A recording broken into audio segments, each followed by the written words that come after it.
എൻ്റെ പൊന്നു ബ്രോ, നമ്മൾ ഇന്ത്യൻസ് ഇതുപോലെ ഓവർ യൂസ് ചെയ്ത വേറൊരു യൂസേജ് ഉണ്ടാവില്ല. എന്തിനെ പറ്റിയാ പറയുന്നതെന്നല്ലേ? ഓൾസോനെ പറ്റിയാണ് പറഞ്ഞുകൊണ്ടിരിക്കുന്നത്.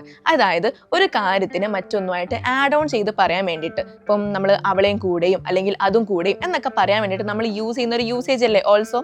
ഇനി അതിന് പകരം നമുക്ക് എന്ത് യൂസ് ചെയ്യാം?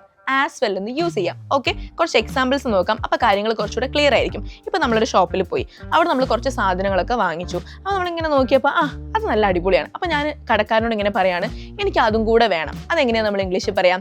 I want that one as well, അല്ലെങ്കിൽ I would like that one as well. ഇവിടെ ഓൾസോന് പകരം നമ്മൾ എന്ത് യൂസ് ചെയ്തു?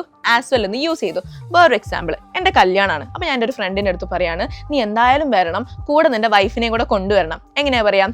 Please do come, bring your wife as well. അപ്പോൾ ഇവിടെയൊക്കെ നമ്മൾ ഓൾസോയ്ക്ക് പകരം ആസ് വെൽ ആക്കിയില്ലേ? ഇനി ഞാൻ നിങ്ങൾക്ക് ഒരു ടാസ്ക് തരാം. ഇവിടെയും നിങ്ങൾ ഓൾസോയ്ക്ക് പകരം ആസ് വെൽ ആക്കിയിട്ട് താഴെ കോമെന്റ് ചെയ്യണം കേട്ടോ. അവൾ നല്ല ക്വാളിഫൈഡ് ആണ്, എക്സ്പീരിയൻസും ഉണ്ട്. ഇതെങ്ങനെയാണ് ആസ് വെൽ വെച്ചിട്ട് പറയാന്നുള്ളത് നിങ്ങൾ താഴെ കോമെന്റ് ചെയ്യുക. ആൻഡ് ഇതുപോലുള്ള ഒരുപാട് കാര്യങ്ങൾ നിങ്ങൾക്ക് നമ്മുടെ ഓൺലൈൻ കോഴ്സിൽ ജോയിൻ ചെയ്യുന്നത് വഴി നമ്മുടെ പേഴ്സണൽ ട്രെയിനേഴ്സിനോട് സംസാരിച്ച് പ്രാക്ടീസ് ചെയ്ത് വളരെ ഈസി ആയിട്ട് പഠിക്കാൻ പറ്റും. സോ അതിന് വേണ്ടിയിട്ട് താഴെ കാണുന്ന നമ്പറിൽ കോൺടാക്ട് ചെയ്യുക. ഇപ്പം തന്നെ കോഴ്സിൽ ജോയിൻ ചെയ്യുക. English House. English at your fingertips.